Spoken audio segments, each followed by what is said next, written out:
Yeah, it is another episode of the Autumn Windbags. RJ Clifford, Juani Soto. Let's have some fun today. It's officially been 10 days without football. The NFL getting the shakes a little bit. Need some crack. I found myself a little like just bang. The UFC was in Anaheim this weekend, so it was the very, very rare home game for me. I didn't have to travel this weekend, and so I got to sleep in my own bed Saturday night, woke up on Sunday. I'm like, yes, a full Sunday to myself. There's no football. We went to the farmer's market, spent time with the daughter, got stuff done around the house. Like, I finally got to be home, and this is what I'm doing. Nothing. Yeah, man. You're sitting around looking like that Pablo Escobar meme, just on that swing, just gonna sit there right. looking off into nothing. Just boiler out, hunched over. Wah, wah, wah. I had an exciting weekend though. I was in the lovely Oakland. Oh, beautiful. I went back up to the old school town, Oakland. Heard great things about their baseball team. Huh? No, I was back in Oakland. A fighter of mine had a fight at the Scottish Rite Center, there, Performing Arts Center. It's a nice venue, but they pulled a couple of tactics on us, man. Yeah, who's they? So all the people in our corner, in the blue corner, were the out of towners, because we're like looking around, we've seen people. Oh yeah, Oregon, okay, cool. And Reno, Sacramento, Vegas. Us, you know, you were brought in to get sacrificed to the townies. Yeah. And when I tell you, it was a meat locker in that locker room, in that dressing room. It was so damn cold, and they brought one little like 3-foot heater. That's it. And like the fighters are like trying to like warm up, and they can't get a sweat. It's so freaking cold.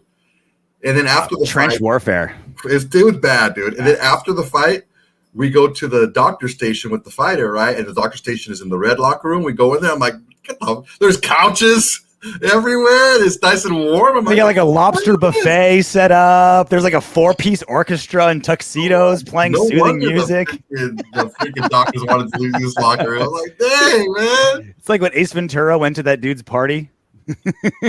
Yeah. I honestly, I haven't had that much pain because I was scooping the ice to put in the bag. Mm-hmm. They didn't have a scoop or anything. I'm like, fuck. It was that cold in there where like my hand was like, I'm like, it's cold. It was cold in there, man. It was weird. Yeah, shit like that builds character. Yeah, you know right. I mean? That's what builds character for a fighter. Just because you are a character doesn't mean you have character. You are a character. What movie is that from? List in the comments section. Oh, I want to say who said it too. Speaking of fights, man. Yeah. So speaking of fights, I had to break up a legitimate cat fight. Like they weren't playing. Two chicks at a 7-Eleven? No. Between my two cats. I know. I was being. This starts. You're a funny guy. So this starts Monday night. Monday night, I'm trying to sleep, and I'm like hearing all this like motion on my bed. I look over, and I have Apollo, the black cat, biting the neck of my other cat, Razor, and like dominating him, like just like, and I'm like, dude, cut that shit out, man. Let him go to sleep. That happened like 4 times. Okay.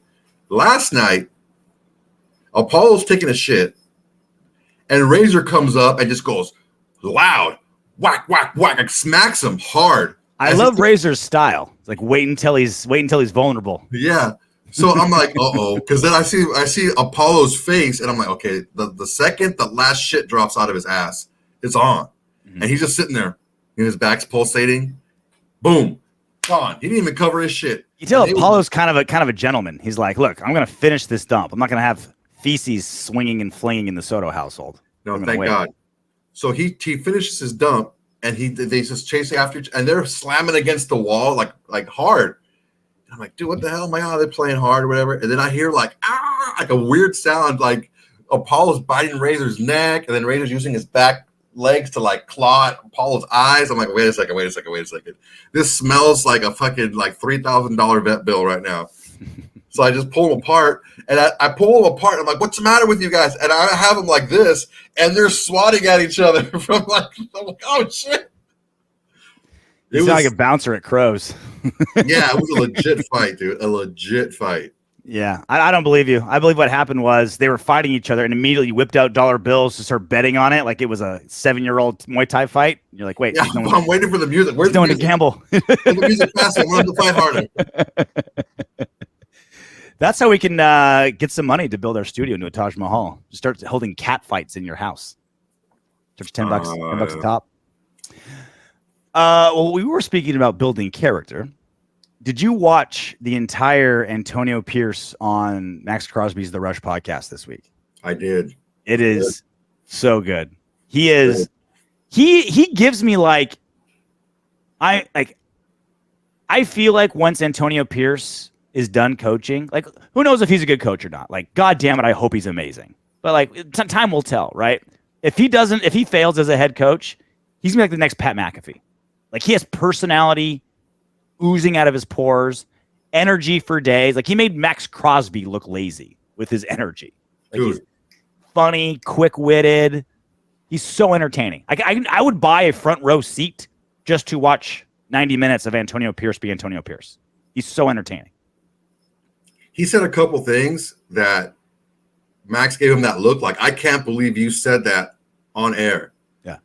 And just unapologetically, just straightforward. Mm-hmm. He makes me like proud and puff my chest up to be a Raider fan. Yeah. You know, because look, let's just be honest. A lot of times being a Raider fan is like, yeah, I'm a Raider fan. Go ahead. Let's hear it. Yeah. But no, listening to AP talk, it's like, hell yeah, man, it gets you pumped up. He's so fun. But there's also substance behind it, right? He's not like all sizzle, no steak. Like there's clearly some steak behind it. And that's the beautiful thing is like Pat McAfee is like tongue-in-cheek fun because he was a punter. He was an amazing punter, and he's still an NFL athlete. Like make no mistake. Pat McAfee, like 2 years ago, he did that when he did WWE. He did like literally a backflip off of a turnbuckle, landed perfectly on his feet. Like he's a world-class athlete. He looks better than a lot of the wrestlers. Dude, we all like we think we're athletes. Like take like your boy from high school, Pat McAfee, a punter, like the bitch athlete of the NFL. Several years retired. This happens 30 times the athlete. 230 pounds, like no just big deal. Floating through the air like a gazelle, right? Like insane. Like he's an insane athlete, right? But because he's a punter and he's a jokester, like it's all tongue in cheek with him, right? Whereas Antonio Pierce, like he was a Pro Bowl, Super Bowl winning linebacker, captain of the freaking defense. Like he was like, and he said in the podcast, he's like, "Look, I wasn't great, I was good. Like I was good, not great." It's like, okay, that's fair. Like he was, I would say, very good, but definitely not great, but very good. So he doesn't have to pretend to be anything. He can just like. When you pretending to be something you're not is because you're not comfortable with who you are and were. Like he's a dude from the hood, swagger for days, all the street cred in the world, driving that Impala, charming, witty, and oh yeah, 2 Super Bowl rings, Pro Bowl, and NFL head coach. Like you don't have to pretend to be anything. There's no fake it till you make it when you're Antonio Pierce, right? You're not the nerdy white dude working up his ranks to be head coach that like. Sometimes I kind of feel like I don't belong here. Like the best I did was like junior college ball. But I even if you are a really good coach, even if you're a great coach, you still kind of feel like not a chip on your shoulder, but there's a little inadequacy a little bit, right? You're like, do I really belong here with these world-class athletes? I have to show them that I belong. And if you do it right, you do it with your skill set and your knowledge and your work ethic. If you do it the wrong way, you puff your chest. You pretend you're somebody you're not. Like you're a little fake every now and then.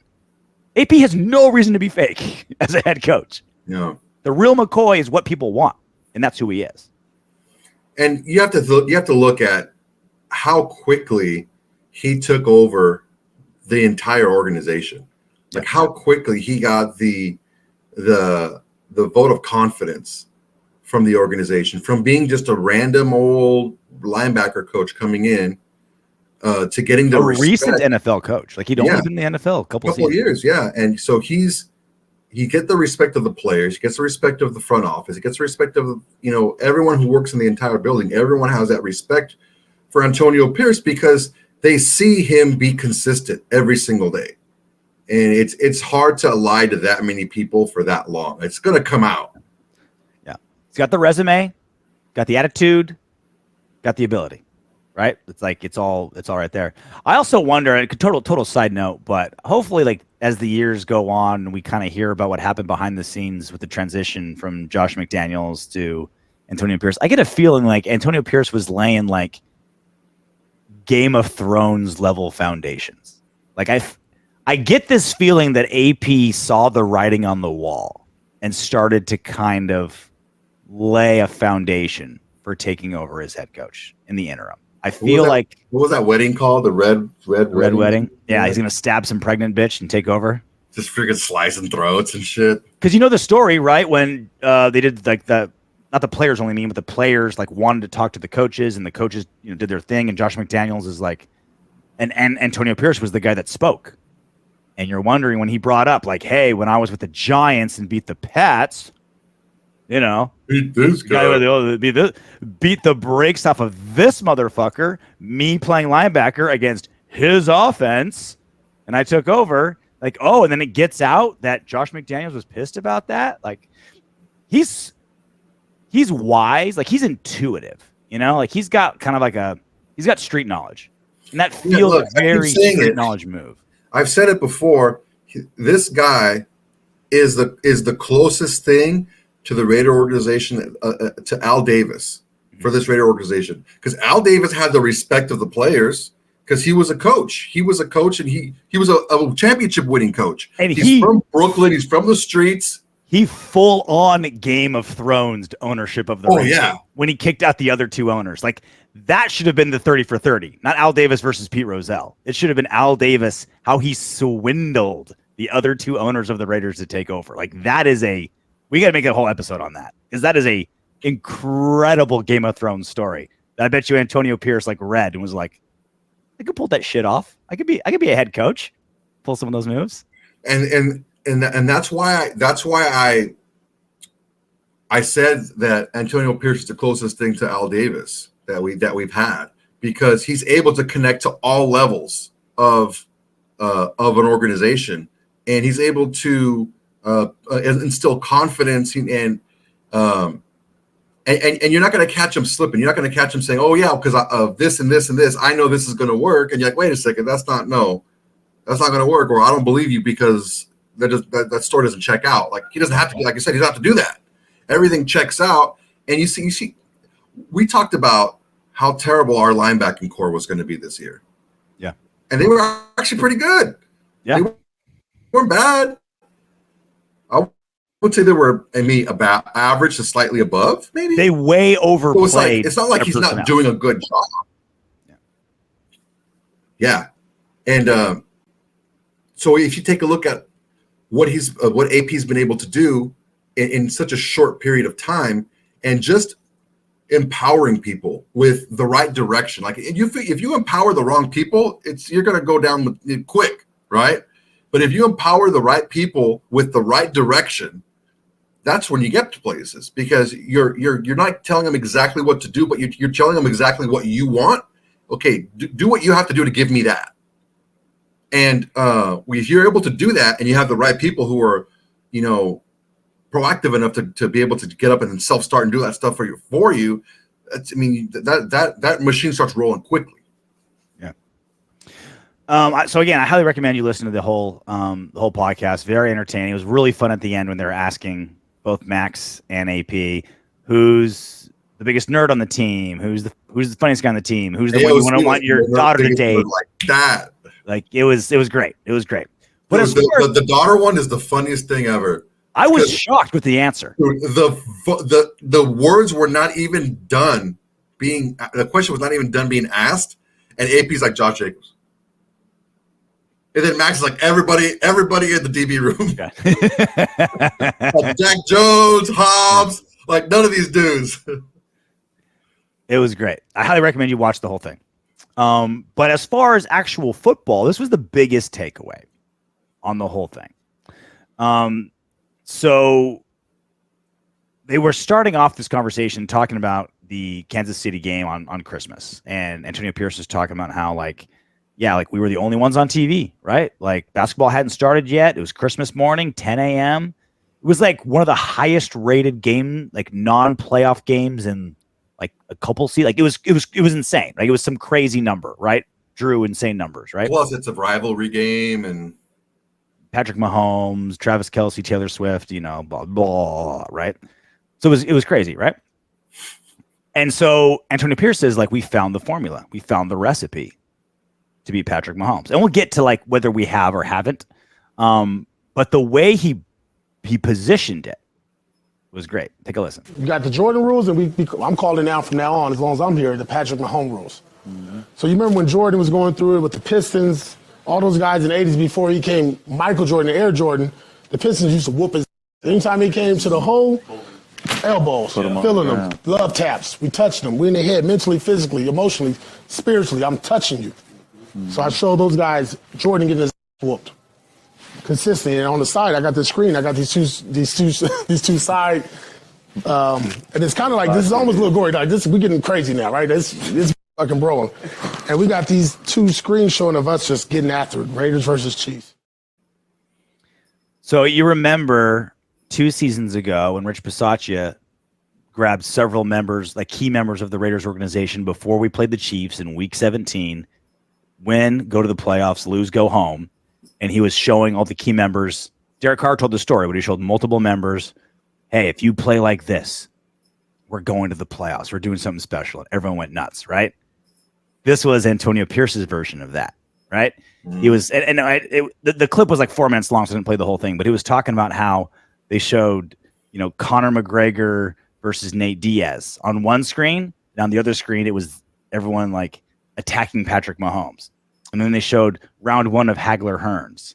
And they showed great freaking round 15 of like Muhammad Ali championship fights. And it was like double monitors. And they were just trying to build that mentality of, look, what the Pistons did to Jordan, rough him up. Just rough him up, let him know you're there.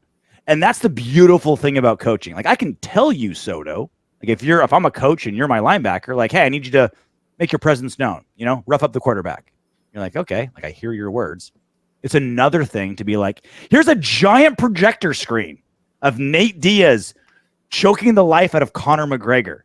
And then right next to that screen is you sacking Patrick Mahomes earlier in the season. It's like, I want you to lay into this guy. I want you to end him. I want him to smell your breath from the other side of the field. Like that was how like Rich Bisaccia kind of loved his players into performing well. Antonio Pierce is doing the same thing, but it's more. Like it's empowerment. He's empowering him. Yeah, it's like get it done. Look, he's telling them, "This is what I want to do. Go get it done." And it's working with example, right? With examples, yeah. Getting you fired up with lessons, direction, allegory, like yeah. Excellent. It's an excellent way to get people sharp, to keep them sharp every single play. Every single play, we got to be sharp. Every single play, we got to look to knock this guy down. Don't be afraid of the flags. Just go out there and make it happen. And feel big in the moment, right? Like here's a giant, UFC pay-per-view. Here's one of the arguably the greatest round in boxing history. Hagler Hearns. They put about 12 rounds of damage in one round. Like get into feel those giant moments and absorb that moment. Like be that moment. Right. That's the beautiful, that's what great coaching is. And that's what we're like, okay, we all know Antonio Pierce inspired the team and touched their hearts, minds, and souls and muscles. But this is the first instance where we saw how. This is we all just kind of thought, okay, yeah, he's a G, he's got a lot of personality, he's got the rings, he's got the experience, he's young, right? Stud earrings, Impala, guys relate to him. It's like, okay, that's why. Well, it's not just that. He's taken the steps. It's not just him just being him. He's clearly learned what works as a coach. And doing this video thing and having Max tell AP, hey, pull the curtain back a little bit. I want everyone to know this story. It's really again, the results aren't there yet, right? God only knows if he's gonna be a good coach or not. But holy fuck, am I excited to find out. I am so excited to see what kind of coach he is moving forward, just based on nothing other than his ability to inspire players. Because I want to run through a brick wall, and I have a broken neck. I'm willing to risk it because Antonio Pierce wants me to do it. With that broken freaking neck like Kurt Angle. So this is like a mix between like Pavlov and Charles Manson. he's conditioning them right now. He's conditioning them. I can't wait to hear this analogy. So he's conditioning them the way Charles Manson does, where he's giving them enough leash to make it seem like it's their idea, but it's him all the time able to push that button whenever he wants to, right? And he's tapping into that. I don't have any money in college. I don't have any money in high school. I'm playing like a beast every single play because I want to get to where I am now. So he's tapping into that previous self that was just an unleashed animal. Mm-hmm. So it's kind of like that dual thing working right now, and it's really smart. It's really cool to see because the guys may even know that what he's doing, and they don't care because the results are there, right? So it's a dream within a dream within a dream. Yeah. I am really encouraged to see how this carries over because it doesn't seem like this is something that can wear off because he's tapping into that competitiveness. He's tapping into that violence that's inside. He's tapping into that, and he's like, all right, now it's time to touch it.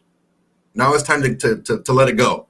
And if he can find that button for the whole team to be able to push that button, man, that's something that you need. That you can just turn it on. I mean, he clearly has a lot of things to learn. He's gonna be very dependent on coordinators. A lot of things are gonna have to go right for him to really take this team where we want him to. But a foundation, like a launching point that we can all get behind and be excited about is there. Like I can't tell you what the future is, but I'm optimistic for it. And we're not gonna get out physical. We're not gonna get out hustled. Yeah, out motivated. Sure. No. And this is the other part too. He's kind of full of shit about that particular moment on beating Patrick Mahomes. Like, oh, we got the formula. Like, no, we don't. Like, is part of the formula to not complete a pass for 3 quarters? Like, is part of the formula to bank on getting 2 defensive touchdowns in 7 seconds? No. It's not at all the formula. Like, he's full of shit. But that doesn't matter. He's like a politician, right? Like, if I'm a Democratic presidential nominee, I'm just trying to rally my base. I don't care what diehard Republicans who aren't going to vote for me think. I'm just trying to rally my people behind me and vice versa, right? He doesn't have to, like, coaches don't have to speak the truth. They don't have to be like, I can poke holes all day long in coaches' motivational speeches. But who gives a fuck? I'm just trying to get the best of the 53 people that are going on the field. That's as long as those guys believe it. That's all that matters. That's all that matters. Like, we figured out the formula to beat Patrick Mahomes. It's like, well, a lot of things went our way. Like, offense wasn't that great. Like, 2 defensive touchdowns in 7 seconds. Like, it was Christmas. It was kind of different. It's like, okay, like, I can cut holes in your, like, argument. But who cares? Who cares? It doesn't matter. Like, he's not talking to convince Chiefs fans. He's not talking to be like, it's not like, Broncos defensive assistants are like, oh, Antonio Pierce says he found the formula. We better figure it out. Like, copy it. No, he's wrong. He's full of shit. Like, okay. All right. Tell him he's wrong. Who cares? The only people that matter are the 53 people in the roster. And they are jacked about it because we went into Kansas City on Christmas and kicked their dicks in. And we're going to carry that momentum and that feeling and that emotion onto the next one. That's way more important than putting together a PowerPoint presentation that all like NFL like tape study guys are like, yeah, that's correct. He actually did. No, that's not his job. His job isn't to like give tape study guys work. His job is to make the 53 guys believe in what just happened and think they can do it every single time we go to Arrowhead. That's all that matters. Yeah. And what did coaches always say? If you're going to make a mistake, make it full speed. 100%. Make it 100%. If you're going to make a mistake, make it a big one. Make it a big mistake of going 100%. If you're going to knock up that chick, get triplets. I always say. Knock up her sister too. Again, watch the whole interview. Watch it. It's a good one. Worth your time. It's definitely worth 49 of your minutes. So the Justin Fields talk added a extra layer. According to who wrote this, Tony Pelini. Tony Pelini. Very respected writer in the NFL circuit. Draft guy, Jets guy, I think.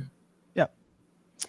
Talking about Justin Fields, he wrote on Sportskeeda, there's another team that I'm told has genuine interest in acquiring Justin Fields and will be exploring trading for him. The Las Vegas Raiders. Sources tell me Tom Telesco, named as the team's general manager on January 23rd, wants a big name at the quarterback position. The fact that the organization signed Bears offensive coordinator Luke Getsy will make the transition easier for Fields. We'll come back to that in a minute. Throwing to all-pro receiver Devontae Adams will certainly be appealing to Fields, and having Jacoby Myers only makes the Raiders even more appealing. The Raiders have 9 draft picks at their disposal as ammunition for trade, etc., etc. So there's more interest potentially in Fields, and I guess before we get into the nitty gritty, if you're Tom Telesco with our quarterback room, you're not doing your due diligence if you're not looking at everybody, Justin Fields included, right? With our quarterback room, which is basically just Farva, like it's like Jimmy Garoppolo's we're gonna get to Jimmy Garoppolo in a minute. Jimmy Garoppolo is gonna be cut. I've already forgot his name. Hoyer's gone, right? It's just Aidan O'Connell, right? So you have to pick up multiple quarterbacks, and you're probably going to want a diverse amount of quarterbacks, right? You're probably going to want a veteran in the room. You probably want a developmental guy. If you're Tom Telesco, you're not doing your job if the opportunity of Justin Fields is potentially out there. You're not at least kicking the tires, right? But there's a couple moving parts here that are interesting. Soto, which one do you want to hit first? Let's hit the fit. Okay. So you've heard me say multiple times, I feel like the best route is Farva's on the team. Farva's in the quarterback room, no matter what. We love Farva. He stays. And then I think we need a veteran and then a developmental player. Now, do we spend do we get like a really good, like the best possible veteran? Like probably Kirk Cousins, the best like available veteran out there right now. Do we spend a lot of money on him and maybe go not quite as hard at rookie, or go the other way, right? Like trade a lot real high in the draft and get an awesome rookie and then get, just a cheap $3 million, $4 million a year veteran, just so there's a veteran in the room, right? That kind of balance, something like that, right? Whatever that may be. Justin Fields is kind of a weird one in the middle because he's got 3 years in the NFL, so he's a veteran, but he's not, like a Cousins, like a, hey, I've got 10 years under my belt. Let me show you some tricks, young whippersnapper. Kirk Cousins was having he was putting up MVP numbers before he got hurt. Like he was putting up some big numbers last year. He's by far the best available free agent quarterback on the market. Like I don't think there's a close second. Like who's number 2? Baker, maybe. Baker, right? Baker had a good season. Props to Baker. But Justin Fields exists in kind of that weird middle ground, right? Because he's still on the rookie contract, so he's not going to be expensive. So essentially, you're going to have to pick up his 5th year option if you get him, right? Because he's coming up on his 4th year, and you have to decide on the 5th year now. So if you get him, if you trade for him, you're definitely picking up his 5th year, right? So you're basically paying 2 years for like $27-ish million. Like that's the price for Baker or for Justin Fields. Justin Fields, yeah. Whatever the trade is, and people are saying like a second-ish, maybe second plus something, and then 2 years, $27 million-ish, right? And for a starting quarterback, that's a great deal. If he plays as well, if he's going to be your starter, right? If he plays well enough to be your starter. So he's kind of in that weird middle ground, right? He's not this seasoned, grizzled veteran that you want just for knowledge and to take everyone under their wing, but he's not a brand new guy on a rookie deal that's going to be pennies and you have 4 seasons to figure it out. He's in a weird kind of gray area type of thing, which can be good or bad depending on where you are as a franchise. Well, unfortunately for him, he's both. he is a veteran and a developmental guy. Yeah. So if you bring in him as your veteran, you're going to have 3 developmental quarterbacks, right? Mm-hmm. Anything that's achieved, anything that's set out, like not like you just, I'm going to go to the park every day and run around, and then you decide to like run a marathon. Like, no, if you set out to do something, there's an expectation. You have an expectation of what you want to have happen, the best case scenario, right? Mm-hmm. We have to have the same expectation as fans. We have to know that we need an upgrade at the quarterback position. We need an upgrade, right? I don't know that Justin Fields, his play, I'm not saying his athleticism, his highlight, but he's a sub 60% completion percentage rate. Let's just put it out there for what it is. He didn't show he was able to run Getsy's offense, okay? He doesn't have slobs over there. He's got a kick-ass tight end. He's got a really good receiver and a couple of okay receivers. He had a nice running game. So it's not like he had bums, okay? He didn't show that he can be an NFL quarterback consistently. Now, that's Justin Fields. As far as Favre, we need an upgrade from what Favre showed us. And that could be Favre getting better, right? Or it can be us looking somewhere else.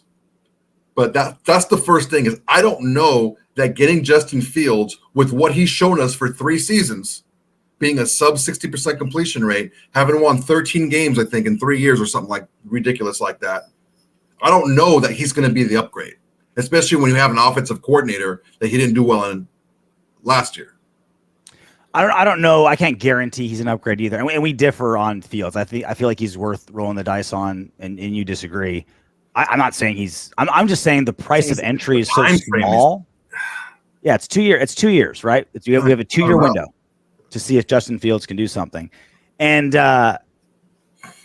it comes down to this. So like,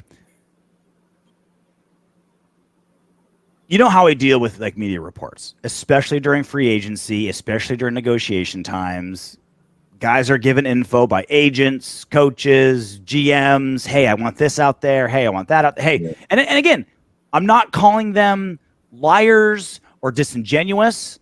I genuinely believe that Pelini was told by a source that the Raiders are interested in Justin Fields. I do believe that. I believe he was told that. Or that they had shown interest in. Was shown interest in. Now, did the person who said that, was it because they're super, super interested, or because they kicked the tires, but they want it out there that people are interested, right? So like if, Justin Fields' agent got a text message from Tom Telesco, hey, how's Justin Fields feeling today? Oh, and he immediately goes to the media and says like, hey, they expressed interest. True, they did, right? Tom Telesco should be every possible available quarterback. You should kind of know the status. That's his job. Even if he's, even if you're very anti Justin Fields coming to the Raiders, Telesco is not doing his job if he doesn't see what's going on, right? Reads the market. How's he doing? Because I firmly believe, like, as Raider fans, we need to follow. Even if you don't want Justin Fields on the Raiders, we need to be following Justin Fields because he's probably the first domino to fall. If he stays in Chicago, they're probably going to trade that first overall pick. If he's traded, then we know that they're drafting a quarterback. So he's kind of the first domino to fall in the quarterback carousel that's going to happen this next offseason. So he needs to be followed, even if you don't want him. So we need to be honest with ourselves, okay? Aidan O'Connell last year did not play good enough for us to be a real player in the NFL. He just didn't. He was okay. He showed us that he's what we thought he was, an average starter, a really good backup, right? He needs to improve a lot in order for us to be able to win consistently and be up there as one of the better teams in the NFL every single season. He needs to improve a lot. And the big thing is to say, okay, we're going to stop our quarterback search and roll with Favre. There's 2 very big things. You can believe in Favre. We believe in Favre. We love Favre. We were the first ones to be on Favre, and anyone else who wants to say they were before us, we got receipts. We were before anybody else on the Favre train. Before the draft. Yeah, but like we were talking about Favre, right? We were talking about his ass. We're all about O'Connell, right? Well, there's a big gap between we love him, I'm glad he's a Raider, stick with us, hope he develops and does well, and oh, he's the man. Let's not worry about developing other quarterbacks. There's a huge gap. Like, it's very, it's possible. Aidan O'Connell could definitely develop and become fantastic and be our guy moving forward and win us playoff games. That's what we're hoping for. That'd be great. Yeah.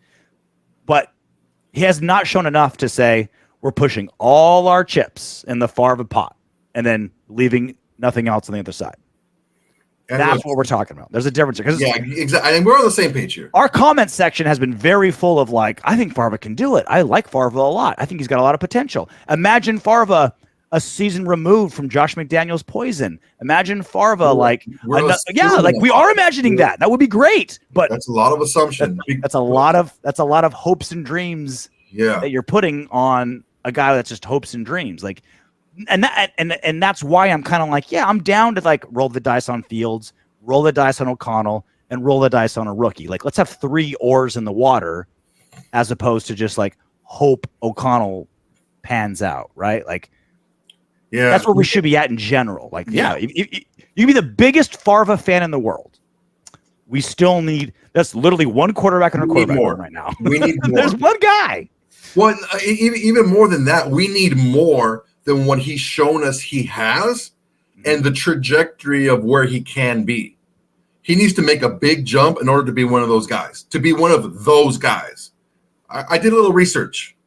Okay. You'll like this. When the library? When now in the studio? The library on my phone. This is the last 5 seasons. Okay. So we have 68 starting quarterbacks to start a playoff game, okay? How many of those 68 you think were first round picks at quarterback?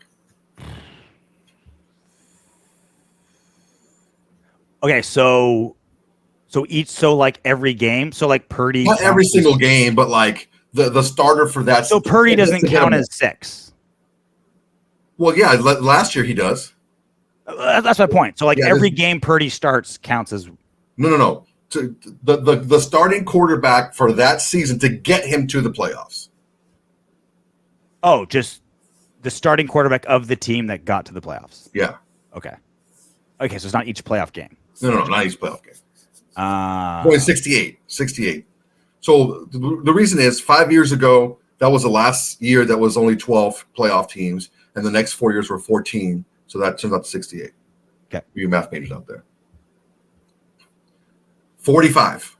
I was going to say high 40. 45 out of the 6. So 2 out of every 3 quarterbacks the last 5 seasons to go to the playoffs was a first round pick. Mm-hmm. Now, it's even crazier in the AFC. Three different seasons, every single quarterback who made it to the playoffs in the AFC was a first round pick. Mm-hmm. Not this last season, but the season before, the 22-23 season, the 19-20 and I believe it was 2021. There's 3 seasons in those 5 of the last 5 where every single quarterback. Now, it may not be the same team. Like I think in 1920, Phillip Rivers was one of the quarterbacks. Well, he's playing for the Colts, right? But he was still a first-round quarterback. So, first-round pick making it to the playoffs. In the Lamar Jackson at 32, just like he was a first-round pick. 2-time MVP. So look. Yeah, so 19, 20, and 22 were the 3 years in the AFC. All the quarterbacks were first-round picks. Mm-hmm. In the AFC, the last 5 years, there's been 34 for you math majors. You cut 68 in half, right? 34 quarterbacks to lead a team to the playoffs. 31 of them were first-round picks. Over 90%. So if you want to win in the NFL consistently, you need to get a top quarterback with a top pick. You just need to do it. You need to have a good player at that position. If you're in the AFC, this idea that Aidan O'Connell is going to be the 3 of the 34, like that would be wonderful. But is that what you're banking it on? We already have you're banking it on. He's already there. It's a 9% chance. Look, before Brock Purdy was Tom Brady. Before Tom Brady was Kurt Warner. Like those. There's one, like every generation, there's one of those like really super late round picks that ends up being something, right? Yeah. He's already there. So you're banking on. You want to bank the next 3 seasons on like a 9% chance? No. We need to go up and we need to get a quarterback.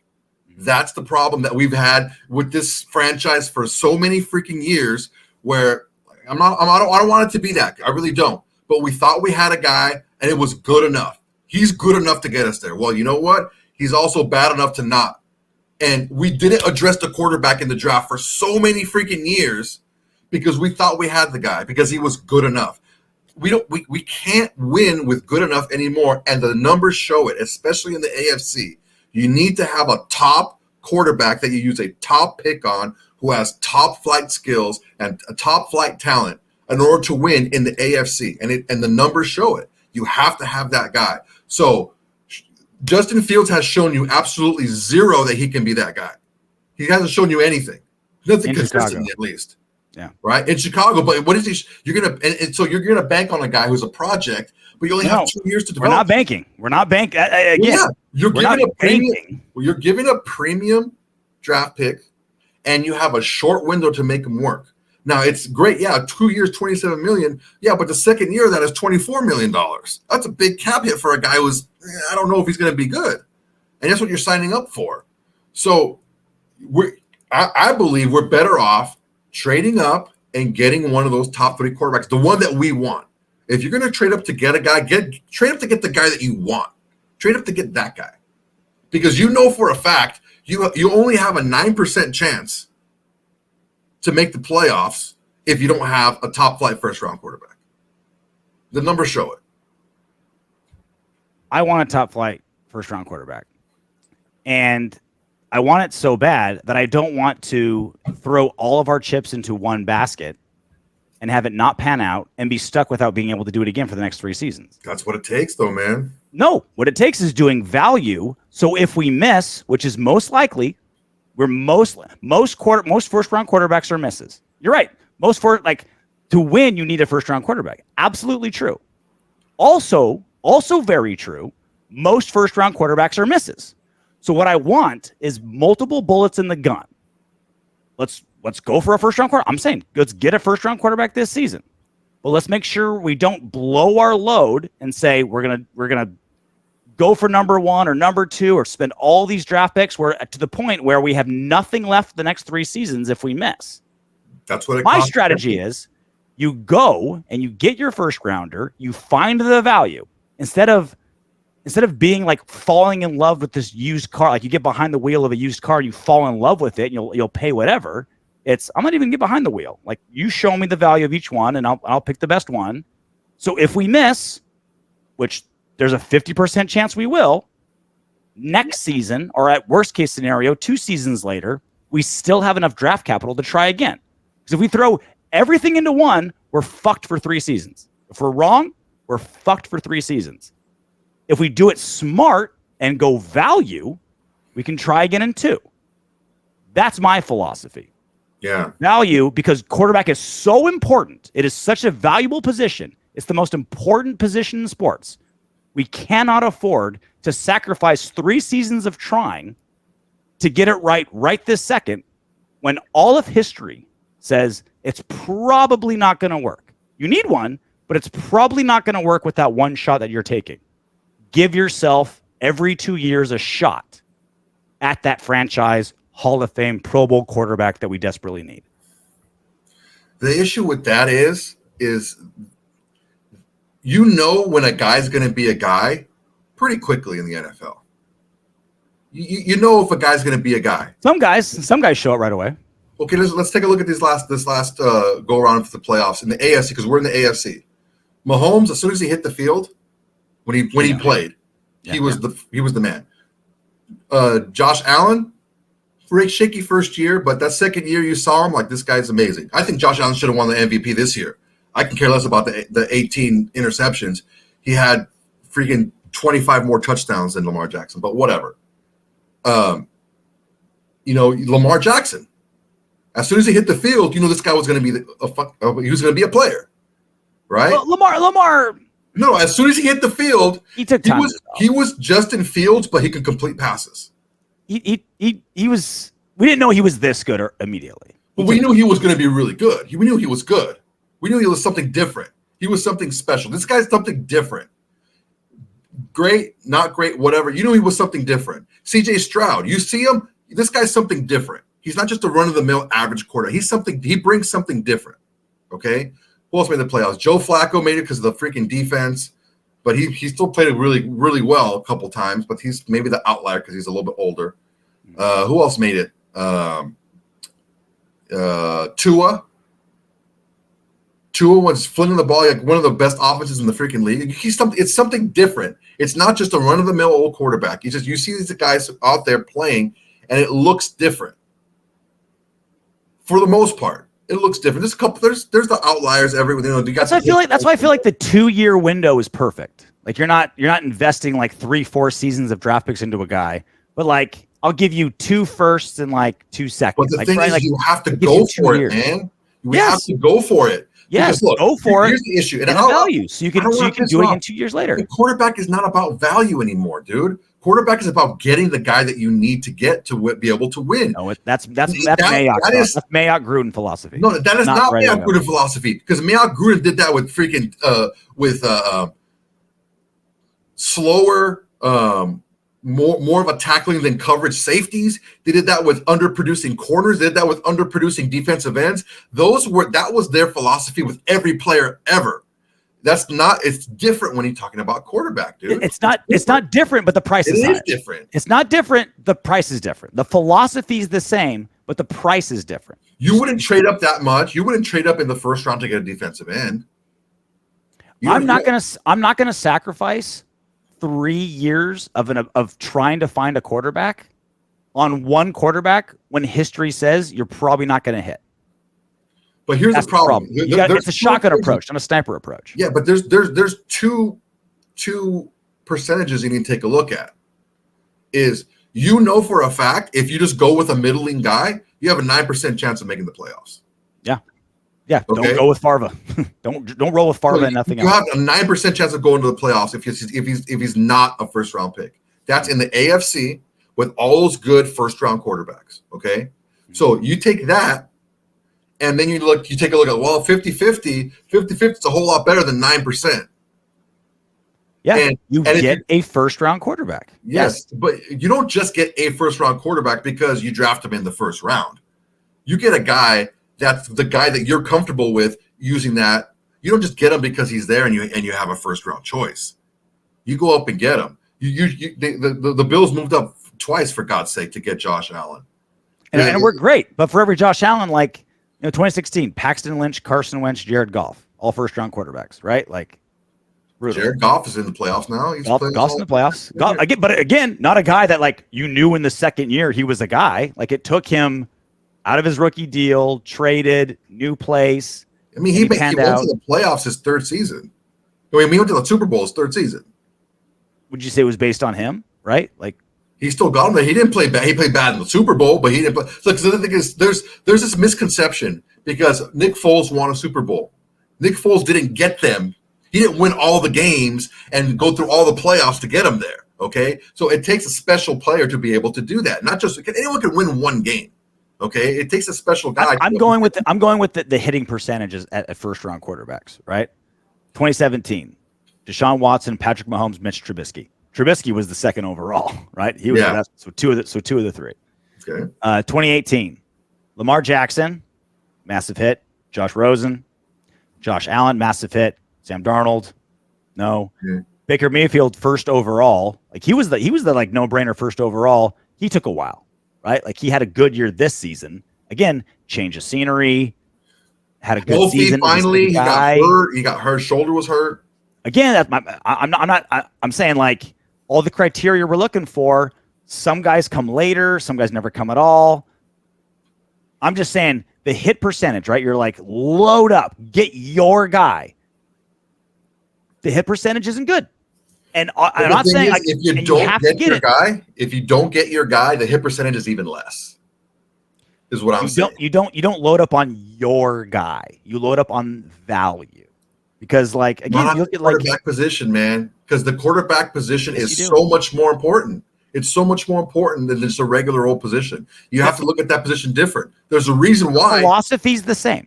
The price is higher, but the philosophy's the same. You're not trading up for a right guard, right? But the process is still the same. You're still I really like this right guard. We really need a right guard. Let's wait till second round because it's a right guard, right? Yeah. Quarterback. We need a quarterback. Quarterbacks are the most expensive item that exists in sports. So the price goes up exponentially so. But the theory is still the same. Again, you go to like 2018. Would you rather have had the first overall Baker Mayfield or the 32nd overall Lamar Jackson? It was unanimous. Baker was the guy, right? But it was really expensive. It was unanimous, but it was still a controversial pick. But I mean, Sam Darnold went. He was over two later, right? Like he went 3, right? So it's like 3, that's right. I think that's more my point, right? Like I'm with you. I'm with you. It's going to cost. It's super important. Look, we got to do our due diligence. We got to do our math. Exactly. But the miss, the possibility of missing is huge. It's much bigger than I think most fans realize. And if you don't is even bigger. Which is why you leave bullets in the gun to try 2 seasons later. Give this guy trade up to a point where you can still try again in 2 seasons if you miss. Because it's a really, really, really good chance we're gonna miss. History has made it abundantly clear. There's a really good chance you're gonna miss with the first round quarterback. So give yourself enough ammo to try again in 2 seasons, and don't bury yourself for three or four on something you're probably gonna miss, right? But look, the issue that I'm falling into is I'm not saying to move up just because it's a new draft and there's players available, right? Like you said, you have to do your work. You've already scouted the free agents out there. You've scouted the quarterbacks on your current team. You scouted the quarterbacks coming out this year. You scouted the quarterbacks coming out next year. If it's worth it for you and you think that you're comfortable with making that big of an investment on this one player because he can be that game changer for you, and you know that you need a player like this guy to be, because like, dude, everyone wants to be the exception. Okay, like what is it, Kevin Samuels? That guy's freaking hilarious. You know who that is? He's dead now. He actually died fucking. Some chick was fucking him and he died.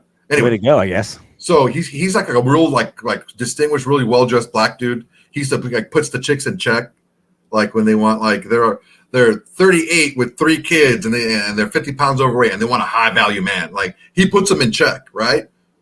So he says, you women, all think you're going to be the exception. Well, there's somebody out there. There's a high value man out there for me, but you're not bringing high value yourself. If you're not bringing that high value, you're probably not going to get that high value player. So you got to put the value in to get that player out. And we're at 13 right now. We're in the position to be able to do it.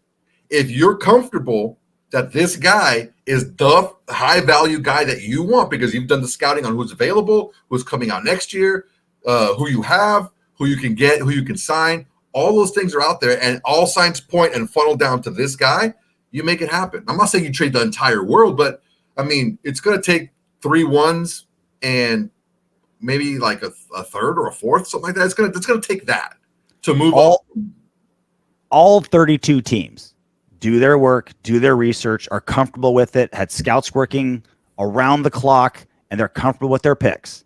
And still, the batting average is below 500 for first-round quarterback. I get it, but the thing, if you're gonna give me that, I'm gonna give you. If you don't have one of those guys, your chances of making the playoffs are less than 10% in the AFC. So go with the value guys and make sure you still have ammo in 2 seasons. If they're with that 50% chance, you're going to miss. Why would you spend a pick on a guy that you're not comfortable with, that you don't think is the guy that you want? Because whether you're comfortable with him or not in a first-round quarterback, you're going to miss half the time. It's a fact. History has proven it. But RJ, you have to try to win. Yeah, try to win. Get a first-round quarterback. But the thing is you're not going to go if it's not the guy that you're comfortable with. Yeah, it has to be the guy that you're comfortable with. It has to be the guy that you feel. Because look, whether you're spending a top 10 pick or in the 20s, it's still a first-round pick. It's still a really valuable pick for you. So if you don't just pick a guy because you're picking at 13, J.J. McCarthy's available, I'm just going to grab him. No, if he's not the guy that you want, go for the guy that you want. No, you do the math This is what I'm talking about with delay. Your math does not compute to my math because it's 50-50, and I'm telling you 91-9. If you don't have a first-round guy, it's 91-9. But so why would you just pick a guy? For the 100th time, I want a first rounder. I'm willing to trade up for a first rounder. But you're saying like first rounder. Fall in love with find your guy. Yes. 32 teams every year say they have their guy. Less than half the time does it work. Give yourself a chance to try again in 2 seasons. That's what I'm saying. The math doesn't work out when it's for quarterback, dude. It's a different ball. It's the exact same philosophy. It's not the exact same because the price is higher. Means so much more, and of course the price is higher because it's more valuable. 2018, Lamar Jackson, Josh Rosen, Josh Allen, Sam Darnold, Baker Mayfield. Right. 2019. What's 2019? 2019, Dwayne Haskins, Daniel Jones, Kyler Murray. 2020, Jordan Love, Justin Herbert, Tua, Joe Burrow. Great class. 2021, Mac Jones, Justin Fields, Trey Lance, Zach Wilson, Trevor Lawrence. 2022, it was just Kenny Pickett. 2023, Anthony Richardson, CJ Stroud, Bryce Young. You're going to miss. There's going to be big misses. And look, yes, get a first rounder. Do it. So what would you trade? What would you trade to go up into the? What would you trade? Ooh, for what? A third? We're probably looking at. No, if you're going to trade go up to fucking number 1. Don't leave it to chance. If you're going to move up, don't leave it to chance. Because if you move up to number 2, like, what if the guy, the Bears pick the guy you want? Again, it's all about value in the moment. That's the true skill of a GM and a drafter. Is not, I want this guy, I'll do whatever. I've done the math. Tom Telesco I've done the scouting. I don't trust anyone on planet Earth to say, I've got the guy and I know he's going to work out. Nobody, because no one can. No one can do that. What I trust is the guy that knows what's happening. He knows, oh man, the Patriots are desperate. They're going to throw everything at Caleb Williams. Like they're going to throw, okay, so I'm going to let them do that and change the market. And then I'm going to make my move for Anthony Richardson because I know, the Panthers, like whatever, right? Like that's what I trust is someone who knows what's happening in real time because it has been proven time and time again that nobody knows which first round quarterbacks are going to pan out and which ones are. It's 50-50, generally less than 500 throughout the course of history. Like the math is there. The history is there. The guys that figure it out, the GMs that win are the ones that say, wow, Anthony Richardson, or, the guy, this great quarterback fell to 7 and I'm at 13. Let's make a move. Let's go. Let's move in real time. It's only going to cost us 2 first rounders. We thought it would cost us 3. That's what I want. That's what I need. That's what a really skillful drafting GM does. Not falling in love with the guy. Like no franchise ever has figured it out. No franchise ever will figure it out. There's too many moving parts. Like, are you coming to a good team? Are you coming to a good offensive coordinator? Are you going to a place with like a whore that you're going to fall in love with and develop a coke habit? Like there's too many variables. There's way too many variables. The only thing you can control is what you spend to get them. And you still do the math. Like, I'm with Caleb Williams is on paper, the best quarterback out there. And he's going to go for the most, right? Like you still do that math, right? Like, Bo Nix might be a first round quarterback. Not the same as Caleb Williams. Get it. 100. That is without question.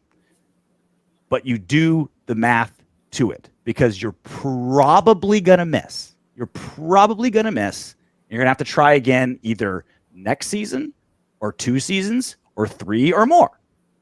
And you want to make sure that you can try again as soon as possible because you're more likely to miss than hit.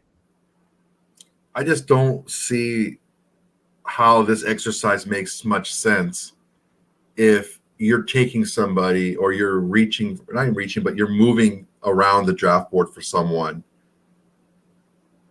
that you're just okay with. You move around the draft. What you do is you put a value on each quarterback in the draft, right? So you're like, all right, Caleb Williams, we are willing to spend 2 firsts, 2 seconds, whatever you decide he is, right? Drake May, we think he specifically is worth 2 firsts, a second, and a third. Jaden Daniels, we think he is specifically is worth 2 firsts and a fourth, or like whatever, right? You put your value on each guy, and then you see how the board moves. And you, as a skillful, seasoned veteran GM that Tom Telesco is, with a good eye for quarterbacks, you go in real time through that. That's the way to attack it. How is everybody moving? How can I find value in that moment?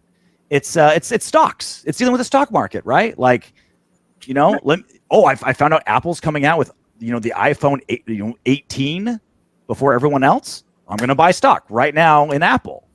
And then we go, right? Like, Chevron's getting hit with a giant fine from the feds. I better sell my. I know that before anybody. I sell my stock and move out. It's that. It's putting. You're still doing the math. You're still scouting guys, and you're putting value on each. Maybe the market for Caleb Williams isn't what we think. Maybe it's not at all what we think, and we can get Caleb for 2 firsts and 2 seconds or something, right? Or whatever, right? Like, oh wow, like it's not going for what we thought he would go for. Let's make our move. Let's move into number 1 because we put him at 2 firsts and 2 twos, and we can get him for 2 firsts, a second, and a third, or whatever, right? Like you put the value on the guys, and you read the market as you go. You put yourself in a position to maximize the moment, knowing full well there's a 50% chance or more you're going to miss, so you can try again next season or 2 seasons down. I don't think we're that far apart off, Soto. I think we're willing to make the move. It's just I want to make. I just know. I'm a history major. It's been my curse, right? I'm always looking in the past. There's a 50% chance that first round pick's going to miss, and I'd rather not sacrifice 3 or 4 seasons with that. Let's do 2. Let's give a guy 2 seasons.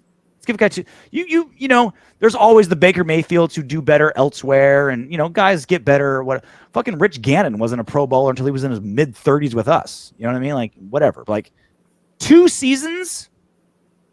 That's a pretty good shot to say, like, hey, this is our guy or not, right? Like, yeah, like I think, and that's why I'm not big on Justin Fields, because you've seen in 3 seasons, he doesn't have the skill set to consistently get it done. In Chicago, it didn't work at all. 2 seasons at 27 mil, I think is a pretty good deal to see if we've got something. You keep saying that, and it's not like it's 2 seasons at 27 mil, like it's 13.5. It's like 2 and change. 3, it's 3. That's a big deal on that second year. That's a big deal, especially when if he's riding the pine behind Aidan O'Connell at $22-25 million. That's where for me it's not worth it. Because look, honestly, I will tell you one thing, and I will admit to something right now. Where the whole Derek Carr thing has poisoned me is the whole, like, we were freaking, this whole franchise was like you talk about history, right? We were Sisyphus. That's who we were. We're pushing the big boulder up the hill, and have it walk. We were rolling with the same dude over and over again, who's showing us he's good at times and not good at others, and just can't get over the hump because of this, because of that, because of the Illuminati, because of the water boy. It's always another reason why. But he couldn't get it done. In the moments, it was just not there. And we're just every single year over and over again pushing that rock up that hill, thinking it's going to be different, and it's the same. He goes somewhere else, and it's the same shit. So it's like, I don't want to be stuck in that position again where he's good enough. He's not. No one does. That's why I want to make sure. That's kind of like what we're doing. If we're just okay, I'm going to go with any one of these 4 quarterbacks. I'm fine. I'm okay with getting the 5th quarterback in this draft. No one's saying go with whatever and we're fine. It's extrapolating value, getting the best you can, squeezing the best you can out of this draft, while still giving yourself a chance to try again in 2 years. Because you're right, the quarterback position is way too valuable. It's way too important to not give ourselves a chance to try again if and when we will most likely miss. This is the facts. Well, no, we will most likely miss on a first quarterback. 50-50. That's not most likely.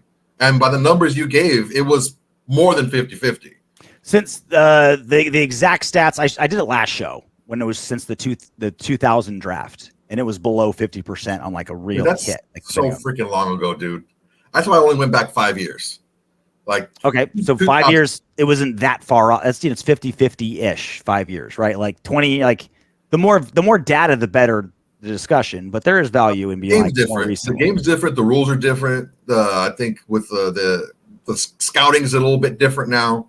The offenses are different. It's different. It's not the same because a lot of these quarterbacks that are being drafted now would not even be quarterbacks in 2000. Sure. And that's why we did both, right? We just did a 5-year and we did a 20-year because there's value in both elements of data, right? I will not ever ignore that it's like a 50-50 shot at first round. And because it's so important to do it. And, with Derek Carr, we both we said the same as we're not that far off on the draft thing. We weren't that far off on Derek Carr. There's a little bit that we were, We were 85% same on Carr. But it all came, like, the biggest difference was I said, all right, like, I'm down to improve from, hell yeah. Like, let's get a better quarterback than Derek Carr. Sign me the hell up. And now we have the chance. Who is that guy? Who is that guy? Well, let's give ourselves a bunch of shots at it. Let's give ourselves the best, like, you're at a blackjack table, right? Like, if it's 50-50, like, do I want to spend like 3 bets on one hand and hope I hit, or spread it out and like keep trying to make it hit? Like that. Like, it's that philosophy. And the Carr thing specifically, like, yeah, okay, there's a couple things, right? It was the worst defense the NFL had in a decade that Carr played under, and also we never developed anyone under him. Never even tried. Never even like remotely made an effort. That was and we both agree. Involved. Is it like there's talk of him being a little bit more on the fragile side and not wanting competition, and getting the best out of him is something different. And fuck that. You bring whoever you want. You and I feel that way, but the people that had him in the building, who were tied, whose money in their bank account is tied to his performance, they have to make sure to get the best out of him, and that's where that went screwy. And I don't want to make it a thing about him, but I don't want to be put in that position again with Aidan O'Connell, because he's good enough. I don't want good enough. Zero argument. I don't want good enough anymore. Zero argument this side of the field. For a decade. We did that for a decade with the guy, and I don't want to do that again. We're on the same boat. Like, we both got to make a swing. I'm just saying, make sure we can keep swinging if we strike out, because there's a really, really, really good chance we strike out. We have all offseason to have this conversation. How far is the draft's actually not that far, dude? It's like really? 6 weeks away. Next week. Yeah. Like, it's only like 6 weeks away. I keep pretending like, we have so much time to talk about this. Like, no, it's more than 6 weeks away. The draft? The draft is late April, no? 7 weeks? 8 weeks? Yeah, I think it's a couple months away. I think this tomorrow would be like 2 months. I want to get to this Jimmy Garoppolo story. It's kind of old, but it's such a great story. It tingles. I get a bluish hue in my plums talking about this Jimmy Garoppolo story. Normally, I'm not one to, shit on a guy in his career and he's getting busted and it's kind of embarrassing. He's going to lose some money, but Raiders Jimmy Garoppolo is being suspended 2 games for violating the NFL's performance-enhancing substances policy. League sources tell ESPN. This is Adam Schefter tweeting. The policy is related to him using a prescribed medication without having a therapeutic use exemption, per sources. Jimmy Garoppolo will not appeal, et cetera, et cetera. So the best part about this is, according to Spot Track, Jimmy Garoppolo ended 2024 with a fully guaranteed $11.25 million salary and an $11.25 million roster bonus due on March 17th. Remember, the geniuses at the Raiders gave him $33 million guaranteed. But wait, there's more. His 2-game suspension almost certainly voids these guarantees. It does certainly void these guarantees, allowing the Raiders to release him with just $17 million dead cap, freeing up $10 million in 2024 alone. So he came in, fleeced the Raiders, played like shit, got hurt multiple times, was supposed to take $33 million, but he couldn't piss clean, and now it just freed up 8 figures for the Raiders. So sweet. I didn't like this story was not going to end well for anybody, but it did have a little bit of a happy ending. For us. Jimmy G, pun intended. So good. I need to know what he was on. I need to know what drug cost him $22-something million over the next 2 years. And gave us a fatty bit of cap space. Like the cap's supposed to be like maybe $250 million this season. Like having a guaranteed quarterback contract, a chunk of it annulled is so big. Like we're looking at like a Pro Bowler. No, so everything falls off. No, it's voided. His contract's voided. No, sure? No, not the whole thing. Not the whole thing. Checking. So this is my understanding of therapeutic use exemption. It could be a couple things. It could be as simple as he got a genuine prescription from a genuine doctor because he had some kind of irritable bowel syndrome, whatever. And they gave him a prescription that had this diuretic in it or a steroid in it or a whatever. And it was, just a genuine misunderstanding. That's a very real possibility. But Jimmy Garoppolo has tens of millions of dollars in the bank. He has a doctor that is very much on point because he can afford the best. He has Raiders doctors. He has NFL doctors. He has nutritionists. He has all kinds of resources at his fingertips. If he did not disclose a medication, an antibiotic, a prescription, or whatever, that was on purpose. Yeah. It was on purpose if he didn't disclose something. This tells me he was probably on something. It was a therapeutic use. Like I can get testosterone. I can get steroids from my doctor right now. Easily. And it still falls under what Schefter pointed out as he had a prescription from a doctor that he didn't disclose. So it's a wide swath, right? He could be full on steroids, trying to cheat, and he got busted. Or it could be very, very innocent. I was taking a medication for a cough that I had, and it had something in it. Now I'm suspended 2 games. It could be that entire swath. I think because he's such a highly paid, highly attuned, very filthy rich athlete with a lot of resources, you probably didn't want the NFL to know what he was taking. Probably one of those things. Yeah. So it's 11.25 million in guaranteed salary plus about that amount in a roster bonus. Mm-hmm. So it's $22 million. Well, going to Smart Track, there's still $17 million in dead cap. Yeah. So I think the cash is gone, but the cap still hits, which is all we care about, right? Yeah. Oh, Mark Davis has 10 million less, whatever, right? But the cap hit's still there. Ugh. But man, good for him. I mean, for all, and it's hard for me. Like I generally don't want to crap on a guy for having money taken away and being embarrassed and stuff. But when you're that good looking and that rich, and you're not that good at quarterback. Like, who feels bad for Jimmy Garoppolo? Like, how can you feel bad for that guy? He's like, oh, instead of having 60 mil in the bank, I only have 50. Instead of that 4-way of playmates that I was going to have tonight, yeah, I'm still going to have that 4-way with playmates. That's still happening. Yeah, life is still the same. I don't feel bad for Jimmy G. Not at all. You think he retires after this? I don't think he's going to get he's not going to, because his value after being released is as a backup quarterback that can help a younger quarterback. You can't really do that if you can't play the first couple of weeks because you can't be around the team. I think, look, there was 66 quarterbacks that started in the NFL this season. Jimmy Garoppolo is better than a chunk of those. I think if he wants to be on a team, he can. But the other part of this is, did you read this Albert Breer stuff on him? Garoppolo had a reputation for being aloof in San Francisco, which would drive detail-oriented coach Kyle Shanahan nuts, particularly when at points of the offseason, the Niners would have trouble getting a hold of him. Some of these problems carried over to Vegas, where a group that knew him, led by GM Dave Ziegler and coach Josh McDaniels, had hoped he'd grown out of some of these tendencies.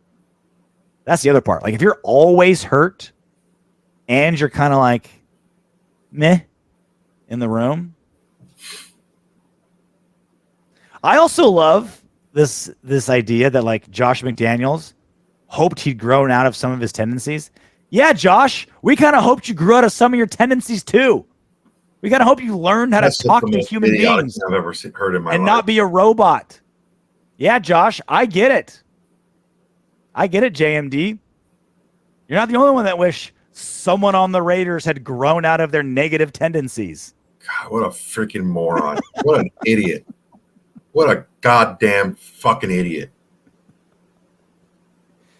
Dude, it's or it's like, yeah, you know, fucking Chandler Jones. We know you're a crazy fucking stir-fried turd, fucking bat turds. Like, but here's Pro Bowl money. Let's sure you're figured out. Let's hope you're over it. Oh God. Ready to do some Autumn Windbags? Yeah, let's do that. I want to get this fucking taste out of my mouth. Dub 9 Raider. New studio? Question mark. So great question. I've been teasing and promising a new studio forever. It's done. The problem is I don't know how to work any of the shit in there. My partner, Jared, he is in there during the day and we record at night. And so there hasn't been a time where we can go in there with someone who can do a show and also knows how to work everything. So I promise you, bro. It's just a lot. It's different from what we're doing now. Yeah, like I'm telling you, dude, it's 3 FX30s, lighting, audio. There's a switcher, there's a producer room, like it's tits. But I still got to figure out how to work it before we can do it. So it's there. We appreciate you people who have been contributing money to help us get there. It went to a good cause, I promise. Like, we have yet to sign each other checks for anything. It's all been going back into the show. It will be done. I promise. My dumbass just has to learn how to do it. I think I might have a guy that can do it. He actually went to school for like video production and stuff like that. I already know we can't afford him. No, but he doesn't do it. He grows weed, like legitimately grows weed. That's what he does. He's a self-made man. Yeah, my kind of guy. I mean, he might be able to do it. You might be able to do it for what we can offer him. R8 RSN 8K. I'm not even gonna try. A full season with an improved AOC will get us 10 wins. No rookie quarterback at 13 is going to do that. Look, this is the thing. Maybe. Sure. Like, that's if this defense is still this season what the defense ended last season, you might be right. But do you want to push all of your chips into that giant maybe? No. Look. No. We need more. What's up, buddy? Is that Apollo? Yeah, it's Apollo right there. Fast hands. Yeah, dude, this guy was a freaking beast. So I think that the defense showed up consistently against a wide range of opponents who offered a wide range of problems last season for enough time to show that it's not a fluke. That's what I think about the defense. I've also seen that what Aidan O'Connell showed us, we need much more than what he's shown us. Even if you go through a trajectory of improvement, that whole the key to this sentence is improved. He can't just be a little bit better. He can't just be a natural progression from year 1 to year 2. He needs to make a significant jump from year 1 to year 2 that we haven't seen in quite some time. Like, he needs to have a Josh Allen type jump in play and production from year 1 to year 2 in order for us to say, okay, this guy can be the guy to get us 10 wins. He's just not that guy.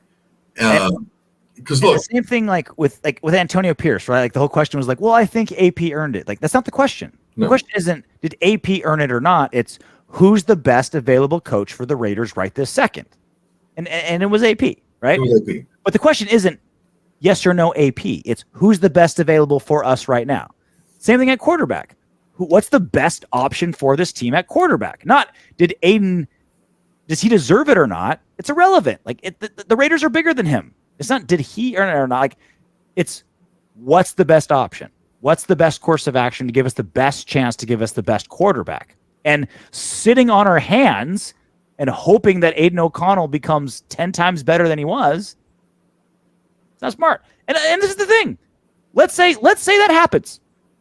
Let's say cool, he's already in the building.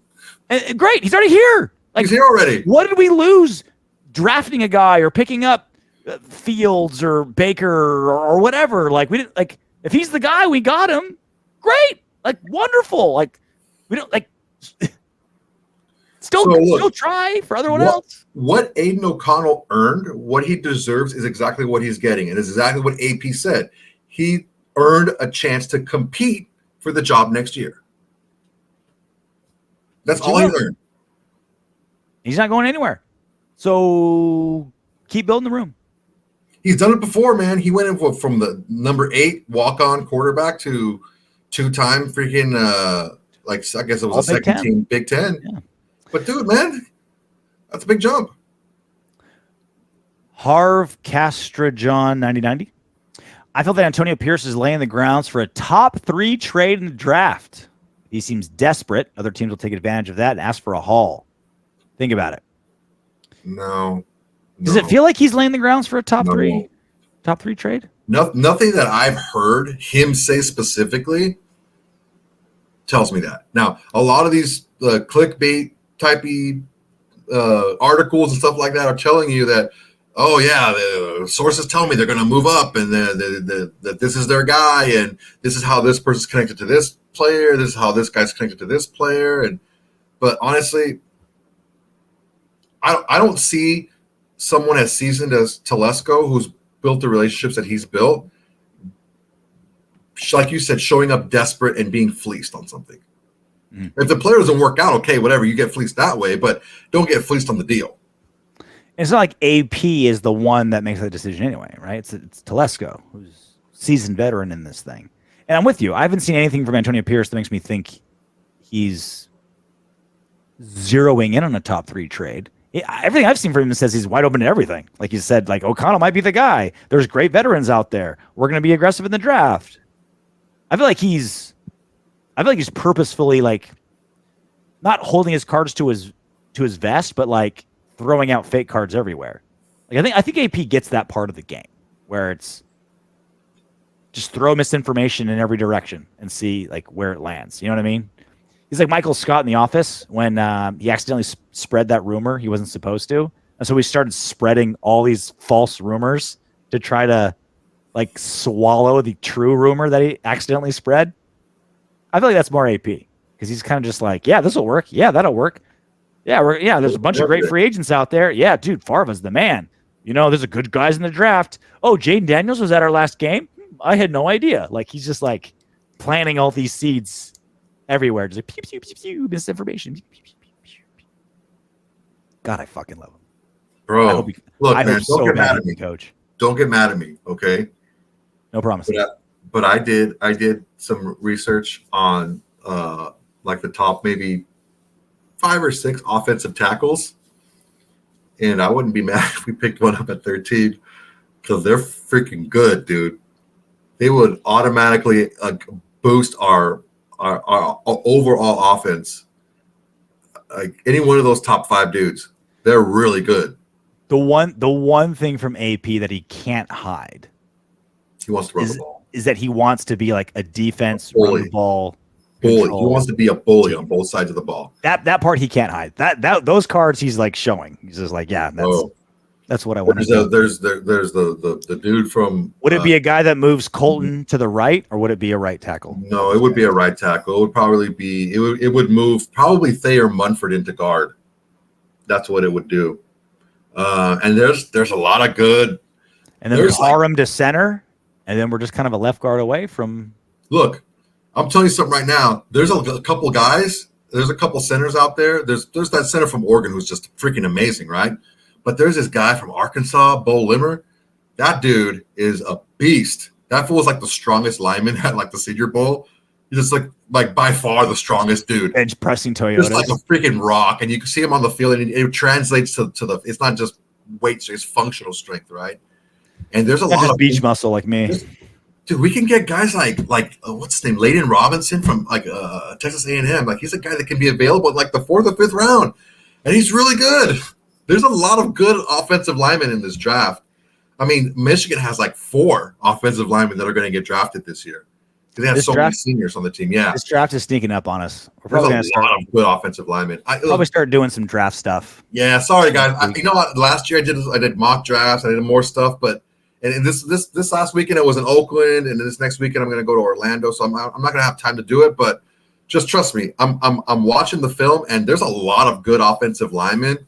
So I wouldn't be mad if if we take a guy, we can fill these holes and have like a top offensive line this season, because especially interior guys, they've shown that if they can play.